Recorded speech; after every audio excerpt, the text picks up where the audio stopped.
Bonjour à toutes et à tous. Bonjour, docteur Babou Balkis. Bonjour, docteur Badr Bouchra, pour ce webinaire intitulé, dans le cadre des séries des webinaires organisés par l'Alliance euro-marocaine de gériatrie et de gérontologie. Donc, je répète un petit peu de façon syndicale ce que je disais lors des anciens webinaires. Donc, l'A2G a le plaisir de vous inviter à participer au vendredi ramadanesque. Ces rendez-vous hebdomadaires ont lieu chaque vendredi de 19h plutôt de 18h à 19h heure française et de 16h à 17h heure marocaine, le long du mois de Ramadan. Donc l'objectif, c'est bien évidemment d'éclairer les citoyens et aussi les professionnels de santé sur les thématiques, avant tout, surtout, qui touchent à la personne âgée. Et comme on est dans un autre mois, un mois sacré du mois de Ramadan, c'est tout ce qui touche aux jeunes de la personne âgée. Et aujourd'hui, j'ai l'honneur d'avoir avec nous avons l'honneur d'avoir avec nous deux éminents praticiennes, on va dire des amis, des collègues de l'autre côté de la rive, Dr Babou Balkis et Dr Bouchra Badr. Donc, en guise d'introduction, ce qui va nous introduire, qui va commencer en premier, eh ben, c'est le Dr Balkis Babou. Je rappelle que Dr Balkis Babou est médecin spécialiste des pathologies cardiovasculaires installé en secteur libéral à Casablanca. Elle a plusieurs casquettes parce que j'ai parfois un peu du mal à la présenter. Elle a différentes casquettes, barkallah. Elle est aussi spécialiste dans l'écho-doppler vasculaire. Elle est spécialiste dans la cardiologie pédiatrique et cardiopathie congénitale. Et ça, c'est quand même l'un des rares médecins, une fierté aussi pour tous les Marocains. C'est l'une des rares cardiologues, on peut les compter sur les bouts d'une main. Elle est cardio-oncologue et spécialiste aussi dans la prise en charge cardiaque des patients atteints de pathologies cancéreuses. Je suis très content d'avoir parmi nous Balkis Babou. Merci beaucoup malgré ton agenda chargé. Je sais que Dr Badr Bouchra, pareil, dans la même situation malgré vos agendas respectifs, vous avez accepté d'éclairer nos collègues, les scientifiques et aussi les citoyens qui suivent ce webinaire. Donc la question, il n'y a pas de question, ça va être une question ouverte parce que ça revient tous les ans, avant Ramadan, pendant le Ramadan. Donc je vais laisser la question ouverte. Quand on parle du cœur, eh ben, le cœur c'est un des organes nobles aussi bien que le rein et d'autres, et le cerveau. Eh ben, le cœur aussi, ça renvoie aussi à des maladies parfois chroniques, des maladies qu'on voit beaucoup chez les personnes âgées qui en moyenne ont souvent 4 à 5 pathologies chroniques et notamment des pathologies cardiovasculaires. Donc sans m'attarder, à toi la parole cher ami, parle-nous du cœur de nos seniors, de nos personnes âgées et aussi dans ce contexte du mois de Ramadan du jeûne. À toi la parole. Bonjour. On t'entend très bien. Tu peux parler. Bonjour, merci Dr Ahmed pour l'invitation. Ravi d'être parmi vous aujourd'hui. Alors aujourd'hui, je vais parler du cœur et Ramadan. C'est une question autour de laquelle on n'arrête pas de travailler tout au long de ce mois sacré. La question que se pose souvent par nos patients, est-ce qu'il faut jeûner ou il ne faut pas jeûner selon leur état de santé? Alors, d'ailleurs, au début, personne ne peut nier les bienfaits du jeûne, qui peut avoir un effet curatif, un effet préventif. Plusieurs études ont démontré l'effet positif du jeûne intermittent. Le jeûne peut ajuster notre niveau de glycémie et prévention du diabète, améliore l'état de notre immunité, ajuste notre taux de cholestérol, nous permet de contrôler notre poids. Le jeûne aussi a démontré qu'il peut ralentir les processus de vieillissement cellulaire et de développement des cancers. Parce que, comme vous le savez tous, les cellules cancéreuses utilisent principalement le glucose et ça permet d'équilibrer notre niveau tensionnel. Mais la question qui se pose, est-ce que tout le monde peut jeûner? Et surtout, nos patients à nous, c'est des patients cardiaques qui sont souvent des sujets fragiles, des sujets âgés et dans la plupart du temps porteurs de comorbidités. Est-ce qu'ils peuvent jeûner ou ça peut être néfaste pour leur santé? On va voir ensemble différentes pathologies cardiaques et les cas où le patient peut jeûner ou il ne peut pas jeûner. Alors, avant de parler de l'autorisation de jeûner ou pas, on va parler un petit peu de la physiologie du jeûne et la physiopathologie du jeûne. Ça permet de comprendre pourquoi on veut empêcher nos patients cardiaques, coronariens, hypertendus de jeûner. On ne les empêche pas comme ça parce qu'il y a une certaine physiopathologie du jeûne qui peut expliquer que ça peut être parfois néfaste pour la santé du patient. La physiopathologie du jeûne chez les patients, c'est la diminution des apports hydriques. Et comme vous le savez tous, déjà le sujet âgé, c'est un sujet qui est dénutri, qui est déshydraté. Et le jeûne, il augmente une diminution des apports hydriques. En même temps, il y a une diminution de la volimie à travers la transsudation. On peut perdre jusqu'à 350 cc d'eau et d'électrolytes.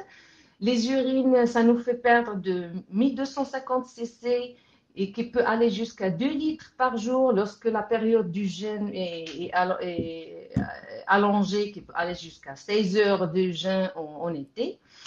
Donc, on peut assister à une hypovolémie. Donc, le cœur, pour pouvoir conserver son débit cardiaque constant, face à une hypovolémie, il va réagir d'une façon à augmenter, bien sûr, à travers les vasorécepteurs au niveau du sinus carotidien. Le message va aller au cerveau pour dire qu'il y a une hypovolémie, il faut faire quelque chose pour maintenir un débit cardiaque constant. Donc, qu'est-ce qu'il faut faire? Il y a une augmentation du système adrénergique. Et qui dit augmentation de l'activité du système adrénergique, dit augmentation de la fréquence cardiaque, augmentation de la précharge, de la post-charge et du travail cardiaque. Il y a aussi augmentation, c'est-à-dire on expose notre myocarde à une activité cardiaque plus intense, plus importante, et par conséquent à des besoins myocardiques en oxygène très élevés. Face aussi à l'hypovolémie, il y a une activation du système rénine-angiotensine qui engendre en fait une vasoconstriction, une alcalose et une hypocalémie. On assiste aussi devant une hypovolémie à une augmentation de la viscosité sanguine et augmentation de l'agrégation plaquettaire.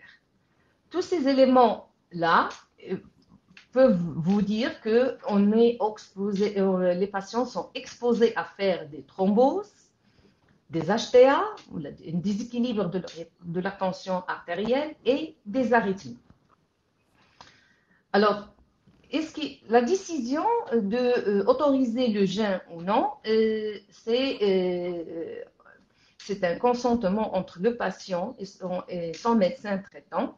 Et c'est un consentement et c'est un conseil donné cas par cas en fonction de l'état général du patient, de la cardiopathie, de sa stabilité, de la durée de sa stabilité et de préférence que la visite avant Ramadan, que ce soit 4 à 6 semaines avant Ramadan pour pouvoir stabiliser nos patients, pouvoir les conseiller et pouvoir les préparer au jeûne si bien sûr ceci est autorisé. Alors, on va séparer les pathologies. On va commencer d'abord par l'hypertension artérielle parce que c'est la pathologie la plus fréquente qui peut toucher jusqu'à 40% de la population. Alors, qui peut jeûner chez les patients hypertendus? Bien évidemment, il faut que ce soit un patient bien équilibré, sous traitement, et qui a une tension artérielle qui est strictement inférieure à 140-90 mm du mercure, qui est une HTN non compliquée, sans atteinte d'organes cibles. Il faut que les patients soit une monothérapie ou une bithérapie ou une association fixe, soit en monoprise. Et bien sûr, on ne peut pas autoriser le jeûne chez un patient hypertendu qui a une HTA résistante. L'HTA résistante, c'est une HTA qui reste élevée malgré une trithérapie bien menée, associant y compris un diurétique. Les HTA grade 3, les HTA, les hypertensions artérielles compliquées d'insuffisance rénale, bien sûr, avec un débit de filtration glomérulaire qui est inférieur à 50-60. Les hypertendus et diabétiques déséquilibrés. Alors, je veux signaler que les patients, il faut faire attention avec les patients à qui on autorise le jeûne. Les patients sous IEC et ZARA2 doivent bien s'hydrater, et si jamais ils présentent une diarrhée ou des vomissements qui peuvent engendrer une hypovolémie, on doit obligatoirement arrêter le jeûne. Il faut bien évidemment faire attention aux patients sous diurétique. Le deuxième volet des pathologies cardiaques qui pose un vrai problème pour le jeûne des patients, c'est l'insuffisance cardiaque.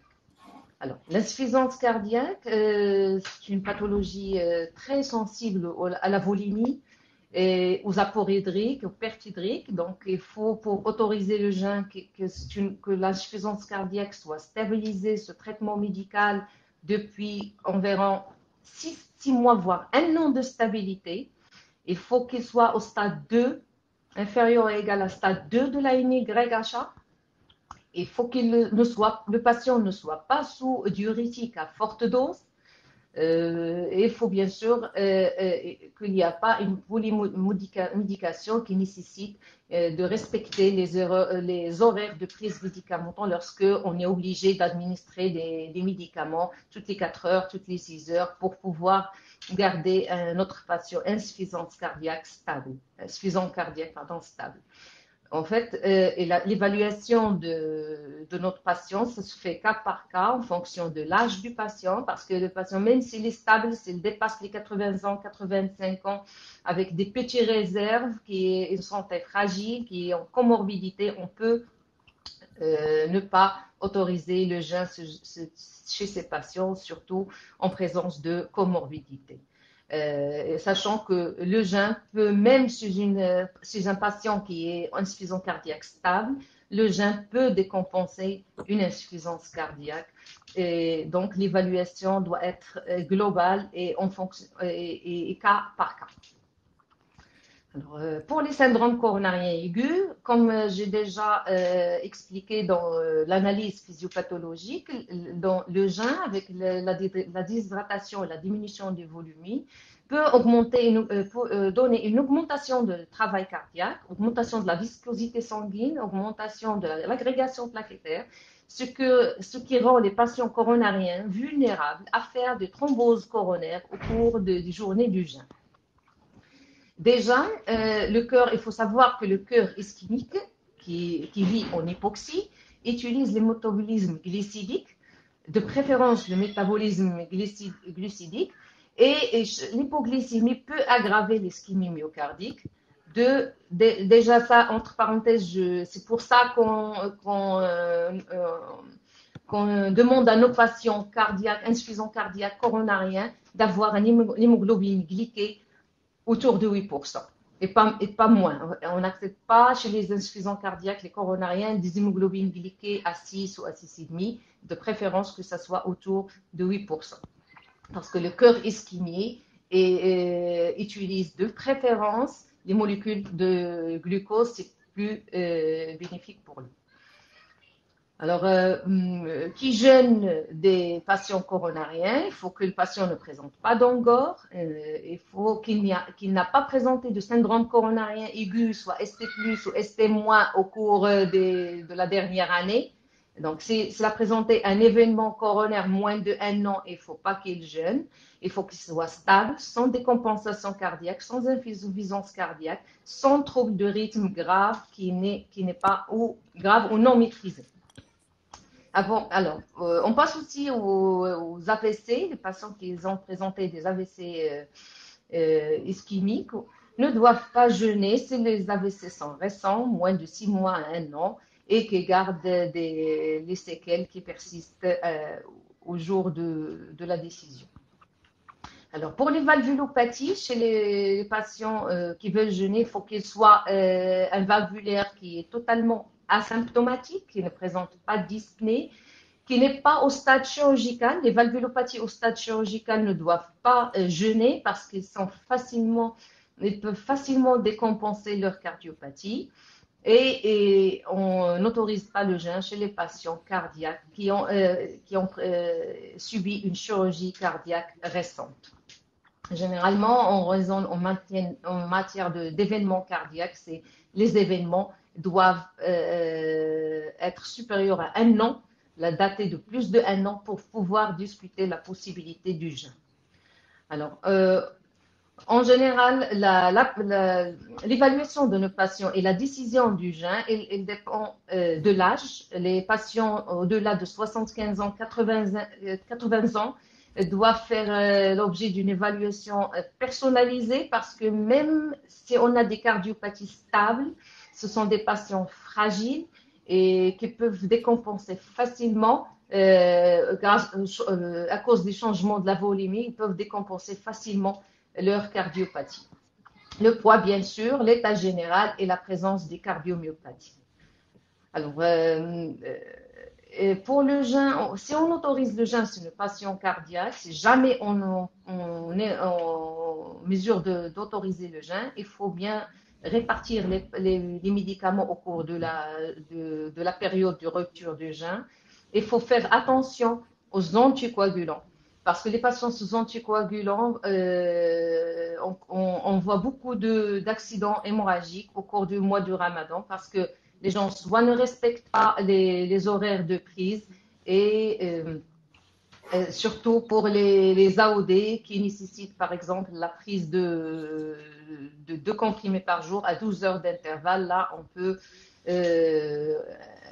ne pas autoriser le jeûne chez ces patients. Alors, avant de terminer, j'aimerais bien parler un petit peu des mesures hygiéno-diététiques au cours du Ramadan. Déjà, je veux surtout parler de l'activité physique. Il faut qu'elle soit modérée, très modérée. On peut se contenter de la marche et d'activité physique juste pour éviter la sédentarité et pour éviter la prise du poids. Il faut apprendre aux patients de savoir écouter son corps. Il faut savoir écouter les messages de notre corps du patient devant chaque douleur, chaque essoufflement, chaque malaise. Il faut savoir arrêter le jeûne, arrêter l'activité physique. Le Ramadan n'est jamais une bonne occasion pour démarrer l'activité physique. On peut continuer à faire de l'activité physique si on est déjà habitué, mais Ramadan n'est jamais la bonne occasion pour démarrer pour la première fois une activité physique. Il faut saisir bien sûr l'occasion de Ramadan pour les gens qui jeûnent, à qui on autorise le jeûne pour arrêter de fumer, parce que vous savez, le tabac est un facteur de risque primordial pour les cardiopathies. Alors, généralement, autoriser le jeûne ou interdire le jeûne à nos patients, c'est un consentement qui se passe entre le patient et son médecin traitant. L'évaluation se fait cas par cas et il faut que le rapport risque sur bénéfice soit au plus bas.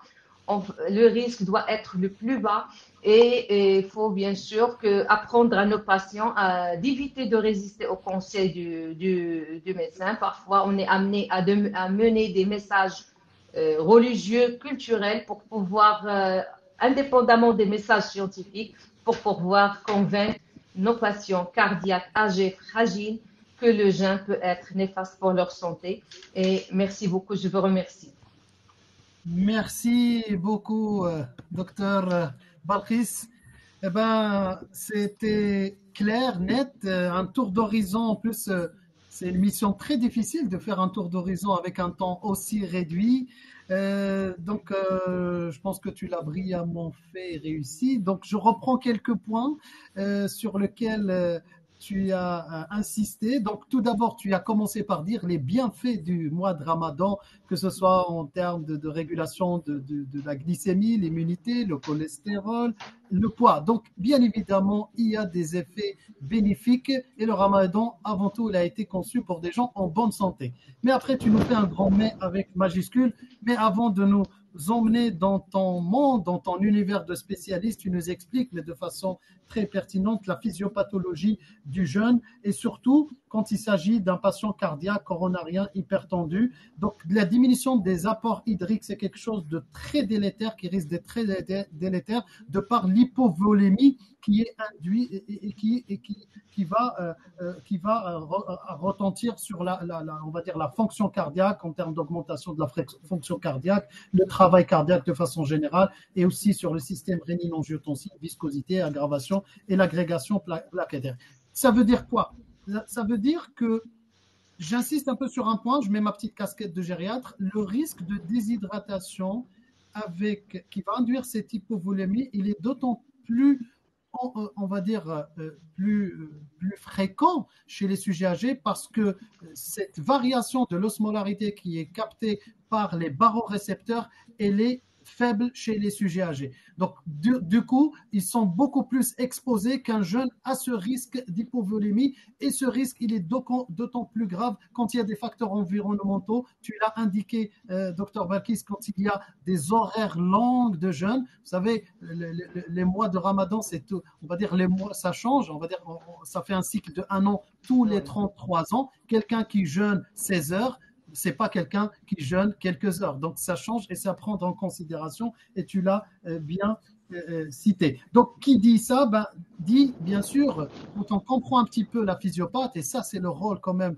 j'insiste bien, du spécialiste, il comprend bien qu'il y a une décision à prendre de façon conjointe, bilatérale, en assistant bien, c'est ça très important de cette relation médecin-patient, cette relation du patient-partenaire, acteur de sa prise en charge, mais avec des arguments scientifiques que tu vas lui expliquer. Tu donnes les principales pathologies, l'hypertension artérielle, bien évidemment, équilibrée, et surtout, attention à tout ce qui est hypertension résistante malgré ces traitements. Tu parles aussi de l'insuffisance cardiaque, encore la même chose. Un insuffisant cardiaque ne peut pas jeûner si sa pathologie n'est pas stabilisée depuis au moins 6 mois. Et encore, à chaque fois, tu insistais, il faut voir les patients en amont, au minimum 4 semaines avant le jeûne. Comme ça, le médecin, le spécialiste peut les accompagner, d'ailleurs peut même les préparer pour les ramener dans les meilleures conditions. Donc, tu cites aussi les pathologies coronaires, un accident, ceux qui ont fait des accidents vasculaires cérébraux, les valvulopathies, pas de jeûne chez les patients qui a un stade chirurgical et aussi quelqu'un qui est en post-opératoire immédiat. Et tu t'arrêtes un petit peu chez les patients âgés, on peut dire, qui nous concernent, les patients dits gériatriques, on va dire en choisissant à cet âge-là de 75 ans, parce qu'on sait très bien que plus on avance dans l'âge, plus on est à risque de voir des pathologies, des comorbidités associées. Donc, tu insistes sur l'évaluation personnalisée pour savoir qu'il n'y a pas d'autres facteurs intriqués. Et c'est là un petit peu notre rôle à travers ce type de webinaire et à travers le rôle du spécialiste. Donc, on peut avoir aussi des spécialistes gériatres. Donc, le cardiologue, avec son appétence gériatrique, va permettre d'éviter le pire parce qu'il ne va pas s'arrêter de façon uniciste sur l'organe, mais il va voir le patient dans sa globalité. Et tu insistes quand même sur le point des médicaments en donnant un exemple très, très fréquent, surtout celui des anticoagulants. Et c'est bien de le citer, Dr Balkis, les anticoagulants, dans l'exemple de la France, les antivitamines K, première cause d'hospitalisation. En France, ce sont les antivitamines K, que ce soit les écarts, que ce soit les hémorragies, les AVC et tout. Et enfin, sur la partie prévention, donc tu fais un focus sur l'activité physique parce qu'il y a aussi cet aspect culturel où les gens, parfois, qui n'ont jamais fait d'activité physique, ils reprennent une activité physique et ça peut être dangereux. Donc, l'activité physique, bien évidemment, mais une activité physique adapté.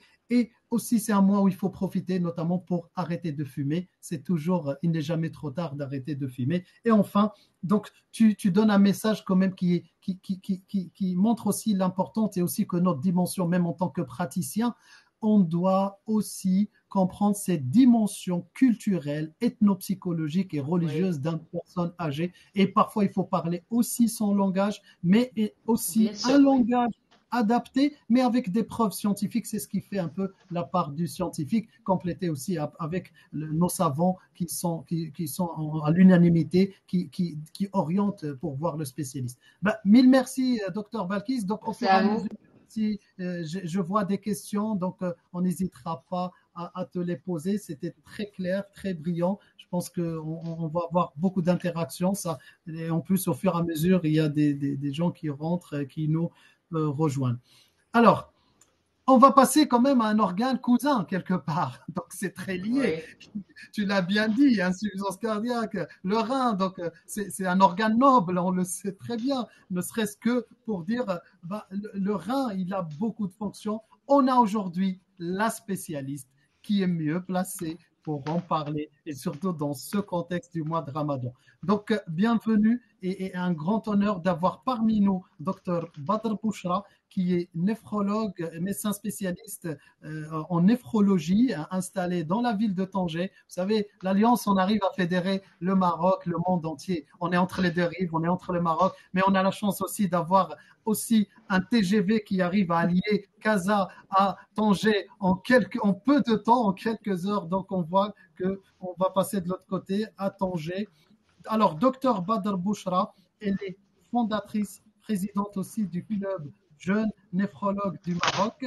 C'est une fierté de l'avoir parmi nous. Elle est aussi du membre du bureau de la Société marocaine de néphrologie. Je la remercie beaucoup d'être parmi nous. J'ai eu la chance et j'ai aussi le privilège d'être invité par cette société savante l'année dernière lors de leur congrès annuel. J'espère aussi réitérer ou participer de nouveau parmi vous, que ce soit moi ou les autres membres de l'Alliance entre les deux rives. Merci beaucoup d'être parmi nous.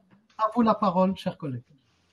Bonjour, bonjour Dr Hafidi, bonjour tout le monde. Je suis ravie aussi d'être parmi vous ce soir.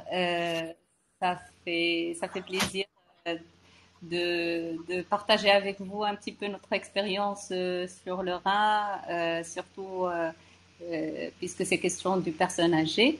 Donc, je vais essayer de partager avec vous ma présentation pour qu'on puisse être un petit peu rester très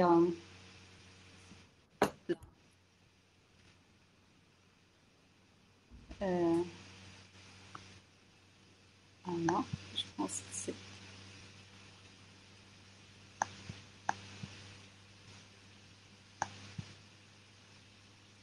Est-ce que c'est bon? C'est parfait. Vous pouvez y aller, docteur Badr. Super. Donc, merci pour ce sujet qui me donne l'occasion de parler du rein, cet organe formidable et sa relation avec le ramadan. Donc, surtout, et puis la particularité de la prise en charge du patient âgé. Euh, Bien évidemment, comme vous le savez, comme ça a été dit, donc le jeûne est un moyen de se rapprocher de Dieu, c'est le pilier de l'islam. Il fait suite à une prescription coranique explicite, mais au-delà de la question religieuse et spirituelle, donc il a beaucoup de bienfaits. Donc c'est un rééquilibrage, comme ça a été dit par ma collègue Dr Belkis. Donc c'est un rééquilibrage pour le corps. Ça permet de puiser dans ses réserves. Donc avec de nombreux bienfaits, surtout sur le système digestif, sur la perte de poids, la réduction du risque cardiovasculaire, le sentiment de légèreté pour l'esprit, une aide face à certaines maladies, notamment les maladies articulaires, les maladies inflammatoires, les troubles digestifs, les troubles du foie. L'équilibre glycémique, l'équilibre parfois de certaines maladies cardiovasculaires. Donc le jeûne, il est obligatoire, mais sauf pour certaines circonstances particulières et entre autres certaines maladies chroniques et puis surtout chez le sujet âgé. Sauf que, bien sûr,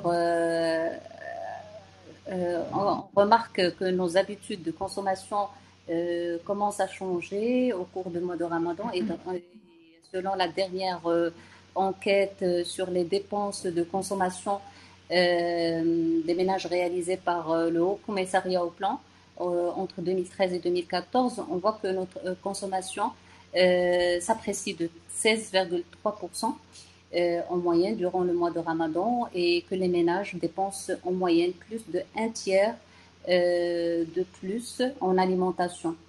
Donc 37% par rapport aux autres mois de l'année. Ce n'est pas qu'au Maroc, mais c'est aussi en France. C'est que pendant le Ramadan, le panier moyen des foyers musulmans français augmente de 34%. Ces habitudes auront forcément un impact sur notre santé et sur la santé des reins. Comme vous le savez, donc le rein, il joue la fonction très important. Et donc la première, c'est l'épuration du sang, des déchets produits de l'organisme qu'il élimine dans les urines. Il régule l'équilibre de l'eau et des sels minéraux dans le corps en éliminant jusqu'à 180 litres d'eau par jour. Et puis, il produit des protéines qui régulent la pression artérielle et la formation des globules rouges. Courant le mois de Ramadan, donc grâce à cet équilibre hydrique, le rein, grâce à sa balance hydrique, donc il reste, le corps reste en équilibre et le taux total d'eau reste stable, que ce soit avant le Ramadan, pendant le Ramadan ou après le Ramadan. Donc, même pour maintenir l'homéostasie, le rein de l'adulte stabilise et module l'excrétion en fonction de l'apport. Et du coup, au cours de la journée, lorsque l'apport en eau baisse, normalement, on a une baisse de la diurèse. Et du coup, le rein, il concentre plus l'eau et permet de ne pas éliminer la totalité d'eau. Et c'est comme ça qu'il essaie d'équilibrer l'homéostasie de l'eau et des autres minéraux tels que le sodium, le potassium, les bicarbonates. Et aussi, ce qui est important, c'est aussi l'homéostasie du potassique, parce que lorsqu'on a à la rupture du jeûne, généralement, on a une augmentation de taux de potassium après la rupture, et du coup, parce qu'on mange des aliments riches en potassium, là, le rein permet une excrétion accrue du potassium et ramène à l'équilibre donc le potassium.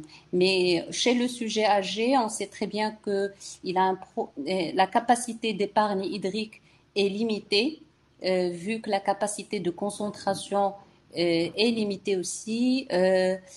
Parfois, la sensation avec l'âge, la sensation de soif se fait moins sentir, et les personnes âgées ne ressentent pas forcément le besoin de boire. Donc, elles sont plus susceptibles d'être victimes à la déshydratation que la population générale. Et parfois, par manque aussi d'autonomie, ils n'arrivent pas à accéder à l'eau. Et c'est ce qui peut expliquer que la réserve en eau diminue avec l'âge. Et après 60 ans, on a généralement une teneur en eau qui n'est plus que de 52% chez l'homme et 46% chez la femme. Donc, en pratique, le rein du sujet âgé ne peut maintenir stable le stock hydrique au-delà d'une perte d'eau de 1 litre. Pour tout ce qui est capacité d'élimination hydrique, elle est aussi limitée. On a une capacité de dilution qui est diminuée. On a aussi une volémie qui est moins finement régulée par rapport au sujet adulte. Pourquoi tout ça? Parce que le système effecteur qui est le rein vieillit, tout simplement. Il y a une diminution du débit de filtration glomérulaire, il y a des modifications tubulo-microvasculaire, intrarénal, et il y a une diminution du gradient osmotique cortico-médulaire. Mais aussi au niveau des systèmes régulateurs, des hormones, telles que l'hormone par exemple antidiurétique, elle est moins complètement freinable et du coup ça permet ce problème de calibrage, si on veut dire, de l'homéostasie chez les personnes âgées. Euh, Là, on va donc d'une part, donc on a cette homéostasie qui est difficile chez le sujet âgé. Par exemple, si on a un apport hydrique important, ça peut augmenter, par exemple, le risque d'une hyponatrémie. En revanche, si on a une restriction à l'accès à l'eau, donc on peut avoir un risque augmenté d'hypernatrémie. La même chose si on a un apport, une surcharge, un apport excessif en sodium, donc on va augmenter le risque de surcharge hydrosodée. En revanche, si le patient il est sous diurétique ou il est sous régime restrit avec restriction en sodium, donc on va tomber dans l'hypovolémie et et, euh, aussi d'un autre côté, donc on a même une estimation du débit de filtration glomérulaire chez ces patients qui est un petit peu très compliqué vu l'effet de l'âge déjà dans les formules qu'on utilise, vu que la qualité du traceur qu'on utilise, généralement la créatinine, et qui dépend surtout de la masse musculaire. Généralement, c'est des patients, chez les patients âgés, c'est des patients dénutris qui ont une masse musculaire basse. Et du coup, et puis, on a aussi le vieillissement qui s'accompagne chez dès l'âge adulte d'une baisse de filtration glomérulaire qui est de l'ordre de environ 1 millilitre par minute par an après 40 ans. Et du coup, pour tout cela, donc, on a, on a tout un faisceau d'éléments physiologiques qui rendent le jeûne difficile et dangereux chez les personnes âgées, surtout si on a une chaleur élevée ou c'est des patients qui ont plusieurs comorbidités, d'où l'importance de mettre le point sur la prévention. Je voulais ici parler surtout de la particularité de l'insuffisance rénale chez le sujet âgé, vu qu'on a plusieurs problèmes d'estimation déjà de débit de filtration glomérulaire. On sait très bien que l'insuffisance rénale terminale est parfois 5 fois plus fréquente chez les sujets âgés que chez le sujet d'âge moyen. Les néphropathies vasculaires et le diabète sont les principales causes. Et un patient insuffisant rénal chronique âgé a 4 à 5 fois plus de chances de mourir de maladies cardiovasculaires que d'arriver au stade terminal de l'insuffisance rénale.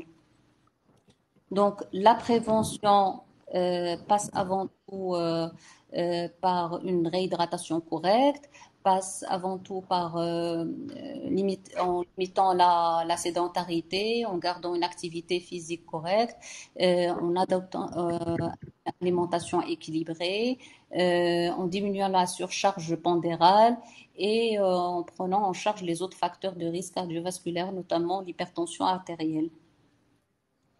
Généralement, pour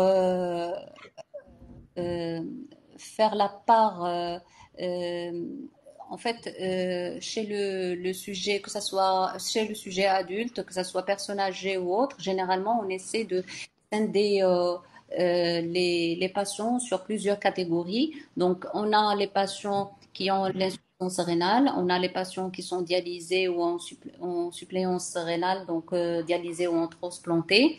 On a les patients diabétiques qui sont atteints de maladies rénales, les patients hypertendus et les lithiasiques. On va essayer de parler de chaque catégorie à part. Donc, bien sûr, il y a on se réfère à plusieurs études en donnant notre avis concernant le jeûne ou sa rupture, ou la contre-indication au jeûne. Donc, surtout en se référant là, par exemple, à la conférence médico-religieuse de la Fondation Hassan II pour la recherche scientifique et médicale sur le Ramadan, en, euh, qui euh, qui montre que les pathologies qui ne permettent pas le jeûne, et ce sont surtout les maladies rénales, les maladies chroniques instables, ce que j'ai posé en vert là, et les maladies chroniques qui sont compliquées. Et du coup, l'insuffisance rénale, par exemple chronique, l'insuffisance rénale, elle rentre en principe dans ces catégories. Sauf que l'insuffisance rénale, bien évidemment, on a deux types d'insuffisance rénale. On a l'insuffisance rénale aiguë, où il y a une perte de débit de filtration rapide et, euh, et et là, il y a une contre-indication absolue au jeûne, à faire le ramadan. En cas d'insuffisance rénale chronique, là, il y a une classification qu'on utilise. Si le patient il est au stade 1 ou 2 de la maladie rénale chronique, donc là, généralement, le patient, il peut jeûner et avec une surveillance de son état de santé. Le patient, s'il a une insuffisance rénale chronique modérée, c'est-à-dire au stade 3, dans ce cas-là, il peut jeûner si l'état de santé le permet et s'il n'y a pas d'autres facteurs de risque cardiovasculaires ou d'autres facteurs de risque. Mais en fait, ça reste du cas par cas. Il faut éviter tout risque d'aggravation de la fonction rénale. Et chez les patients qui ont une insuffisance rénale chronique sévère, c'est-à-dire inférieure à 30 millilitres minute, là, il y a une contre-indication formelle à jeûner. Ça pour l'insuffisance rénale. Pour les patients qui sont sous suppléance rénale, donc ces patients soit en hémodialyse, soit en dialyse péritoniale, soit en transplantation rénale. Pour les patients en hémodialysés, donc ce sont des patients euh, sauf les jours de leur séance de dialyse.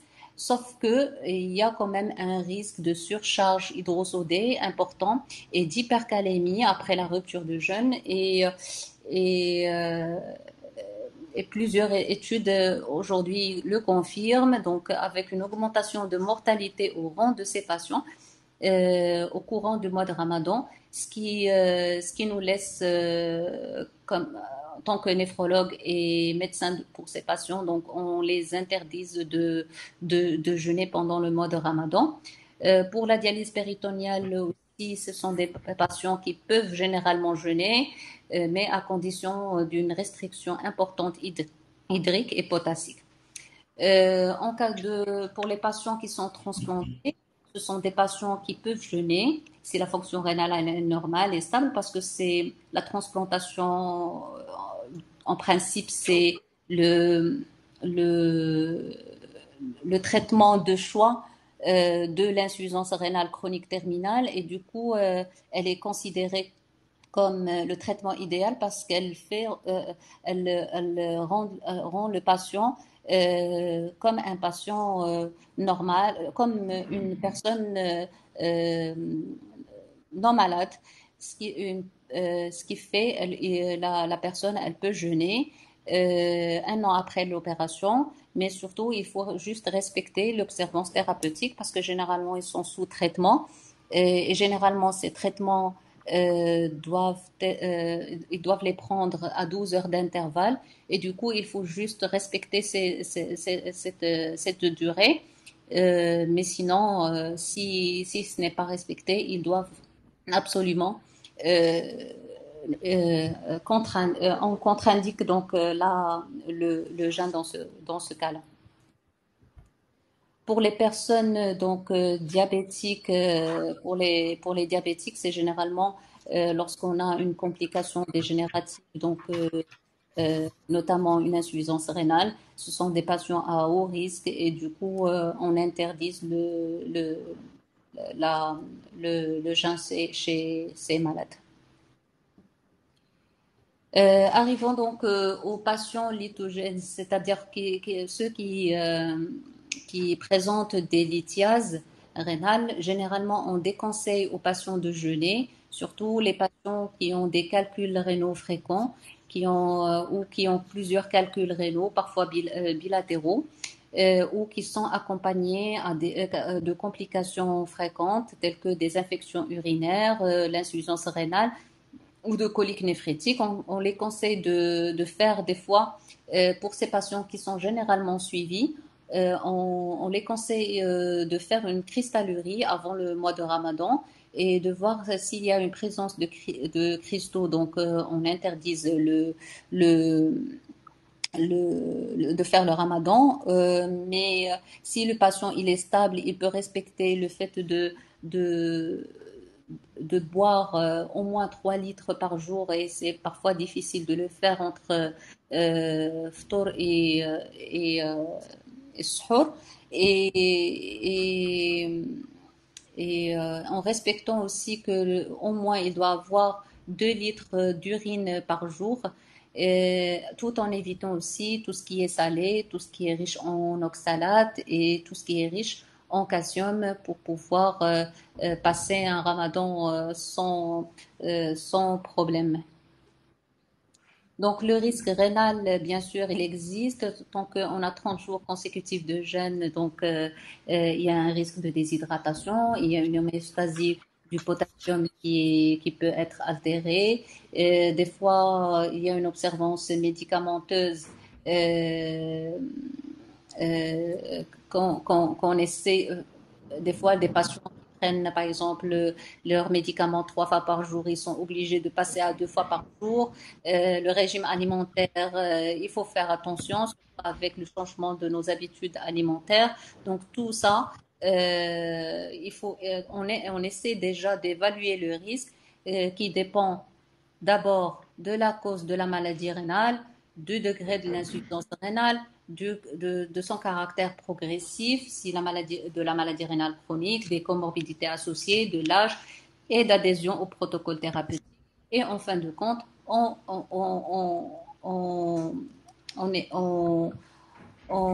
autorise ou on contraint la, la, le ramadan. Généralement, on utilise ce graphique-là pour un petit peu euh, euh, euh, pour autoriser ou contre-indiquer. Lorsqu'on a une maladie rénale active, donc ou une insuffisance rénale aiguë, c'est une contre-indication absolue. Lorsqu'on a une insuffisance rénale inférieure à 30 millilitres minute, c'est aussi une contre-indication absolue. Entre 30 et 60 millilitres minute, c'est du cas par cas. Au-delà de 60 millilitres minute, la personne peut jeûner, mais il faut toujours, bien sûr, une surveillance. Chez les diabétiques, c'est lorsqu'on a une néphropathie diabétique ou une insuffisance rénale associée à un diabète, donc c'est une contre-indication.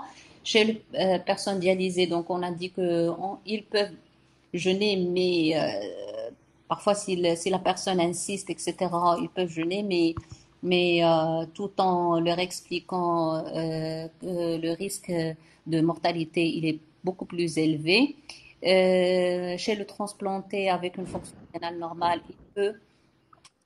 Chez les personnes ayant une hypertension artérielle contrôlée, comme ça a été dit par Dr Belkis, donc ils peuvent, sous monothérapie, donc ils peuvent aussi faire le ramadan. Et chez les personnes qui ont des lithiases récidivantes, là, on contre-indique le faire de ramadan. Et généralement, on essaye de faire comprendre à nos patients, de les mettre en garde, et de leur faire comprendre qu'il faut absolument consulter en toute urgence s'il y a des apparitions d'œdème, s'il y a des vertiges, s'il y a une difficulté respiratoire, s'il y a une instabilité de la pression artérielle, s'il y a des sensations de perturbation de degré de conscience. Donc, il faut arrêter le jeûne et consulter le médecin.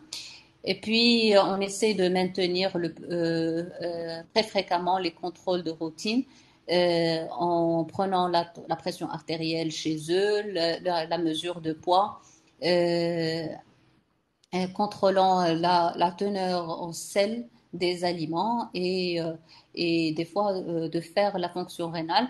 Généralement, on conseille aux patients de faire un contrôle de la fonction rénale au 7e jour de Ramadan. Comme ça, on décide ensemble s'il peut continuer à faire le Ramadan ou arrêter.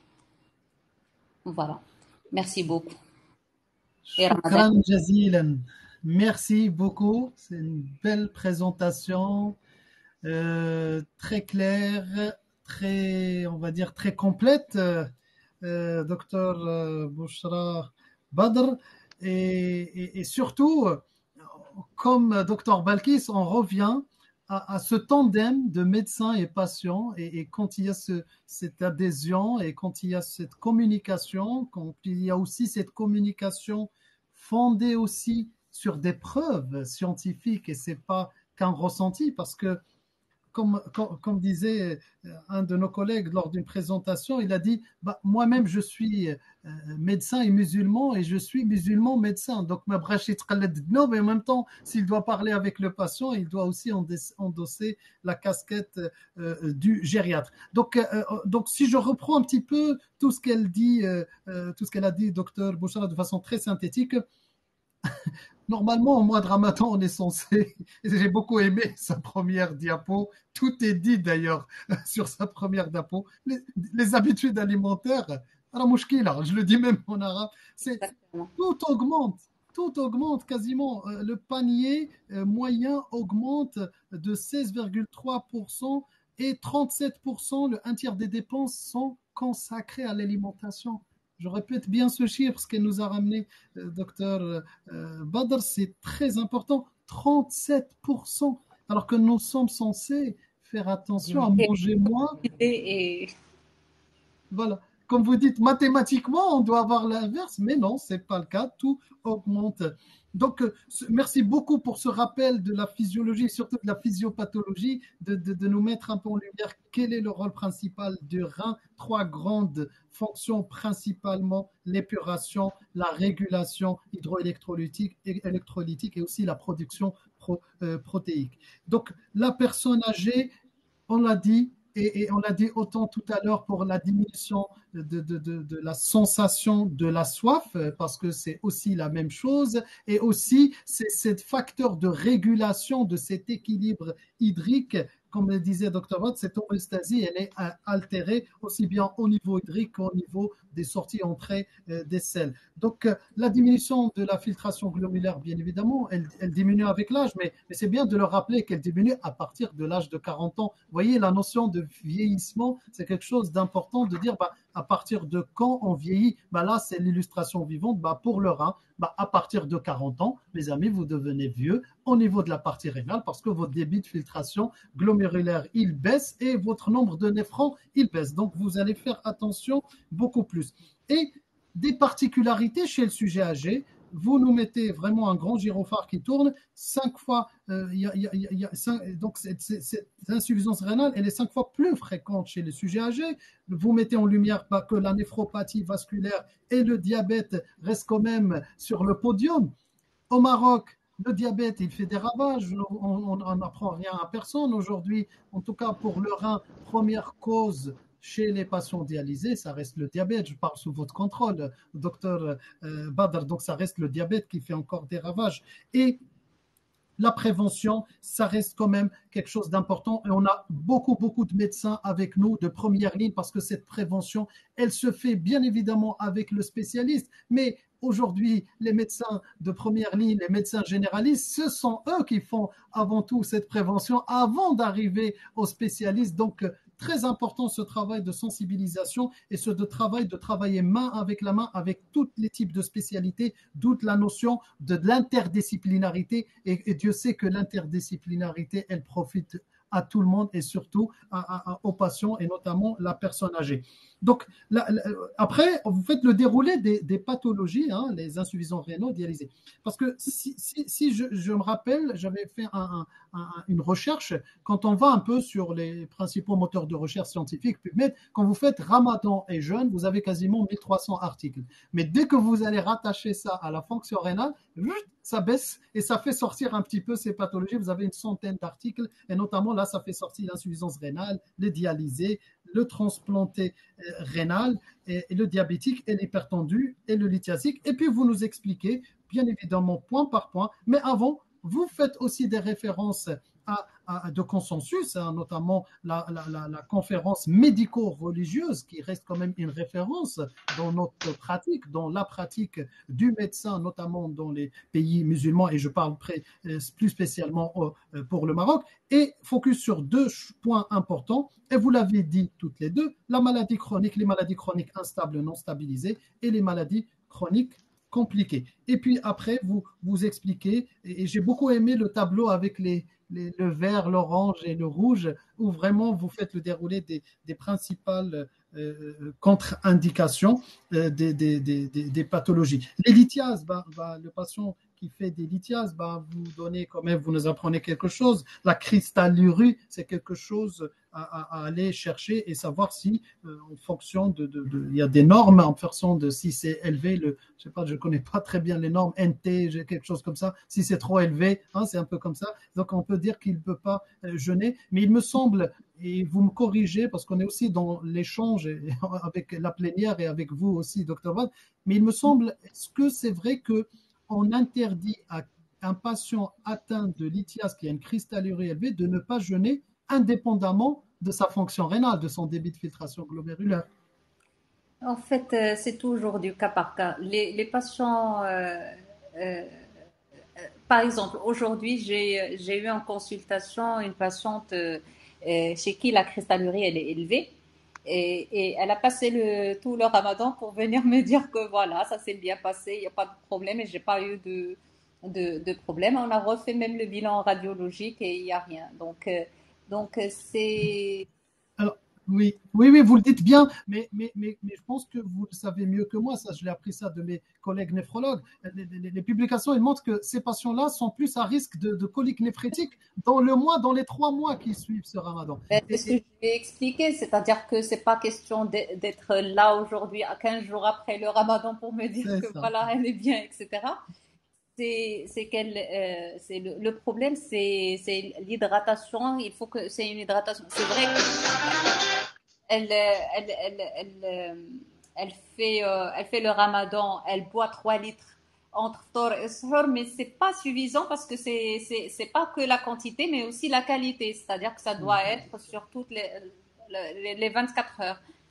Et voilà, donc, et elle aura peut-être dans 3 mois, etc., une lithiase qui va se Oui. former.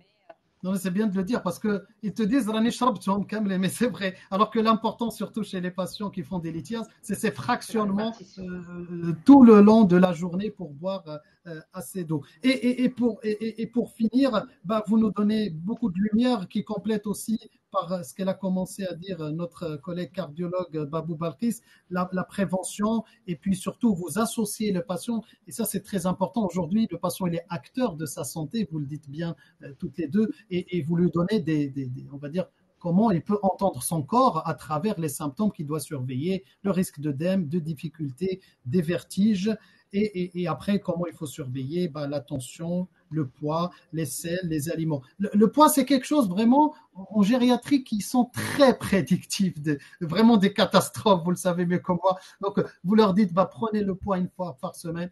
Un patient qui vous prend 3-4 kilos c'est pas du muscle, hein, c'est de la flotte. Et là, il y aura des complications. Là, franchement, ça, c'est tirer la sonnette d'alarme, aller consulter le spécialiste, que ce soit, ça dépend de la maladie. Dr. Ahmed, pour moi, chez la personne âgée, c'est mon seul indicateur, sincèrement. Même la tension artérielle, des fois, on a des hypertensions artérielles masquées, c'est-à-dire chez nous, en cabinet, donc on a une tension artérielle qui est correcte, et chez eux, à la maison, des fois, lorsqu'on demande un holter tensionnel, on trouve des tensions élevées.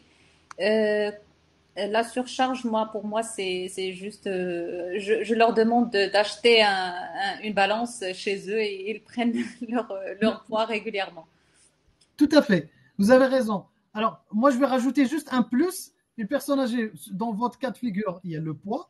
Vous rajoutez, moi je le rajoute si vous voyez un changement dans son comportement. Parce que tout est atypique chez le sujet âgé. Et souvent, ils vont vous faire des modes d'entrée, des confusions, des chutes à répétition. Mais vraiment, tout ce qui est inhabituel, il faut qu'ils le signalent, qu'ils apprennent à le signaler. Parce que souvent, c'est mis sur le compte, comme on dit, c'est la vieillissement, c'est rien.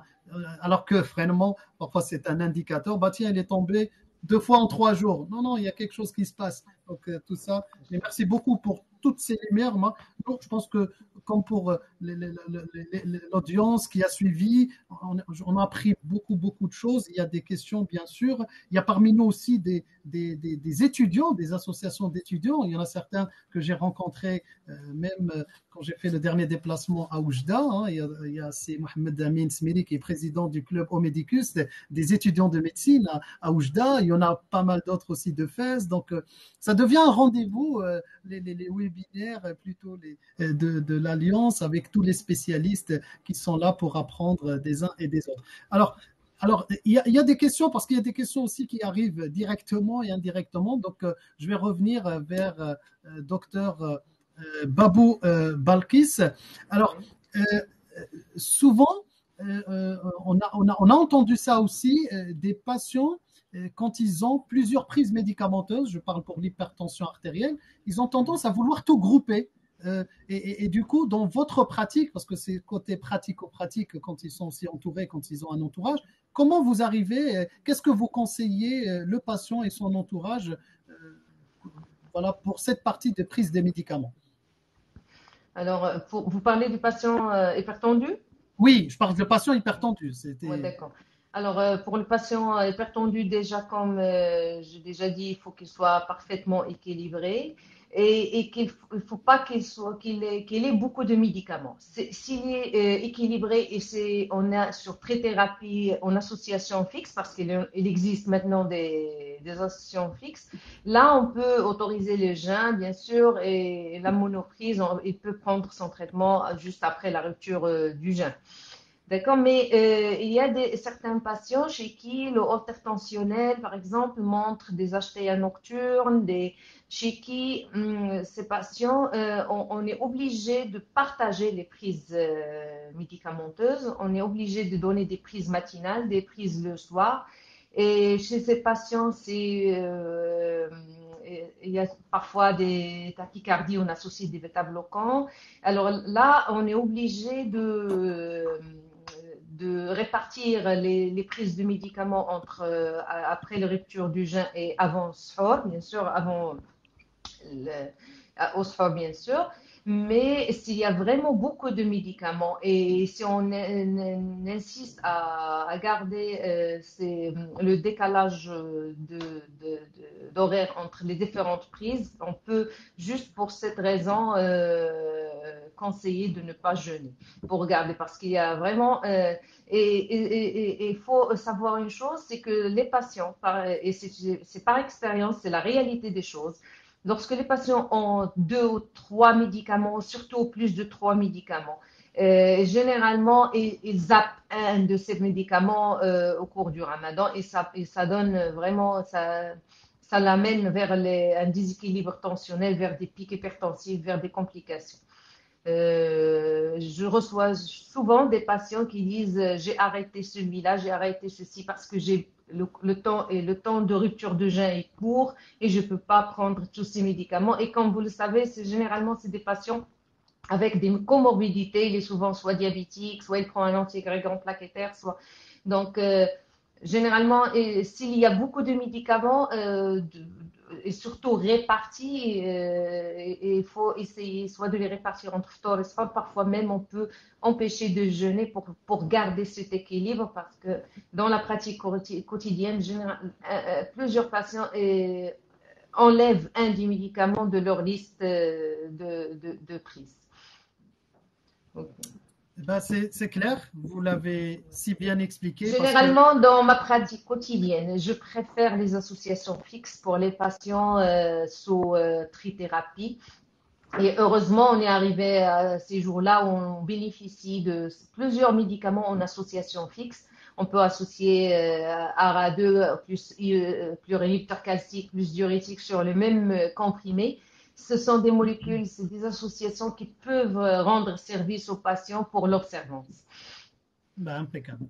Merci beaucoup pour ces Merci. lumières, docteur Babou Bakris. Alors, il y a une autre question, ou plutôt, je dirais, c'est une remarque ou un constat du docteur Saïd Msharafi, ici présent.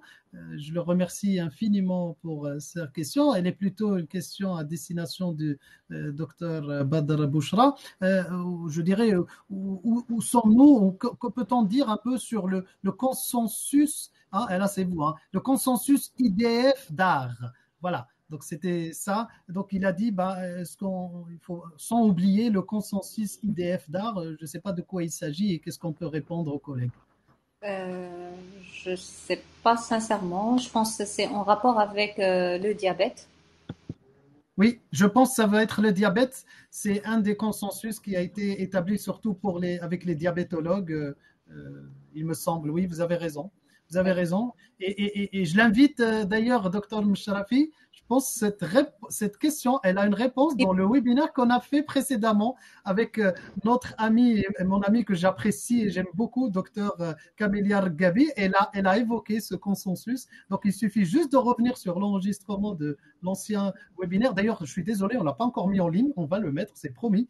Tous nos webinaires de la 2G est la propriété de tous nos collègues, nos partenaires, les gens qui le participent, ça appartient à tout le monde. Donc on va le mettre et ce consensus a été établi et qui aide beaucoup dans la décision surtout du praticien avec son patient de dire est-ce qu'il peut jeûner ou pas. Alors, et je reste toujours sur docteur Bouchra Badr. Les patients transplantés rénaux, vous l'avez très très bien expliqué, bah, quand on transplante quelqu'un, c'est pour qu'il revienne à une vie normale. J'ai beaucoup aimé cette formule. À partir du moment qu'il est transplanté. Après, les néphrologues n'ont appris beaucoup de choses. C'est que souvent, ils préfèrent que la première année, le premier ramadan, que les gens ne le fassent pas parce qu'il y a un traitement, une intensification la première année avec les immunosuppresseurs et tout ce qui suit. Et surtout, ça dépend aussi des pays parce que, par exemple, chez nous, il y a des immunosuppresseurs en une seule prise, alors qu'au Maroc, parfois, il y a des immunos en plusieurs prises. Et ça, j'ai appris ça avec mes amis néphrologues du Maroc. Et d'où l'échange, il peut être très, très riche. Mais là, c'est quand il s'agit de donneurs, quelqu'un qui a donné son rein, eh ben, est-ce qu'il peut faire le ramadan? Tout simplement. Très bonne question. Le donneur du rein, déjà il a fait une énorme, un grand geste de prouesse et de. Alors, généralement, le donneur, il est bien contrôlé lorsqu'il donne son rein, donc il peut jeûner sans aucun problème. Parce que tout simplement, on peut on peut avoir un seul rein et vivre normalement, donc avec un seul rein. Donc c'est généralement ils font le ramadan comme toute personne normale. Ben, merci beaucoup. Parce que c'est une question très récurrente hein, qui m'a été posée par des collègues. Et là, ça incite quand même, ça ouvre un petit peu et ça incite les gens à donner. Il faut donner le rein, il faut donner les organes. Et je pense qu'il y en a beaucoup de spécialistes qui font un travail remarquable pour la sensibiliser dans ce sens. Et vous le faites très bien à travers vos activités.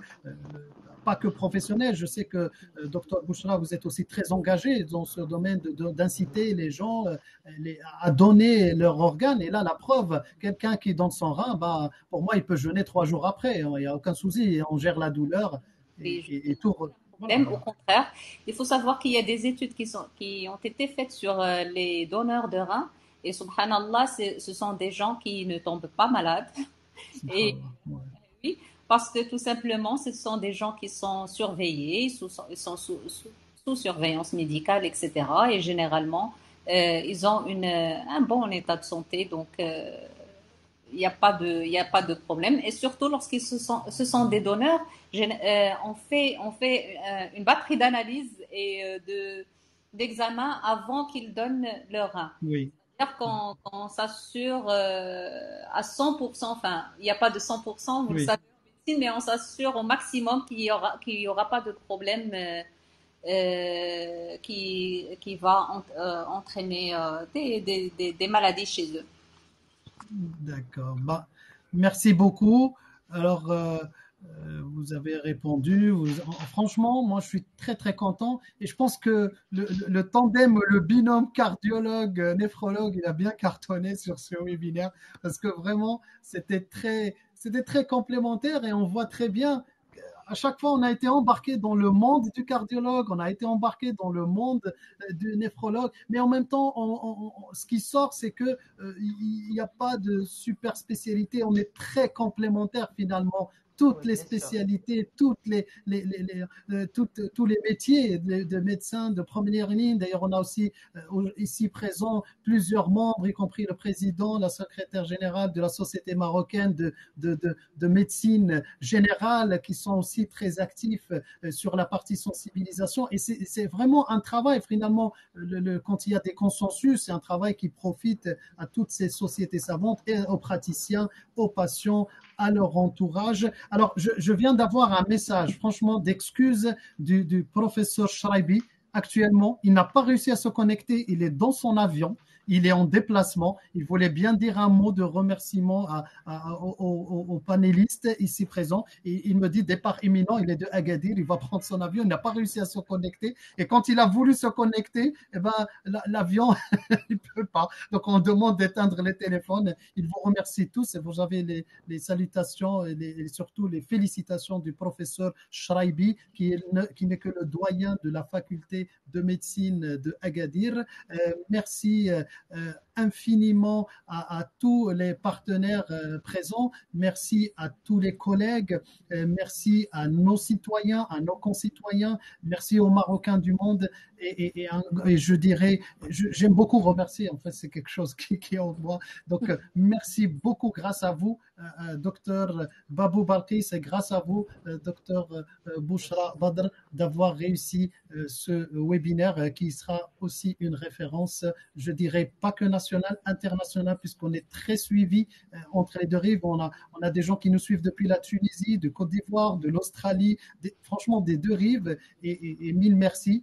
Encore une fois, Ramadan Mubarak, B'Sahha al-Fطor, et à très bientôt. Et je vous donne rendez-vous la semaine prochaine pour le 4e et le dernier épisode des ramadanesques, des vendredis ramadanesques de la 2G. Shukran jazilan. Merci beaucoup. Au revoir. Au revoir. Au revoir. Merci à vous. Merci.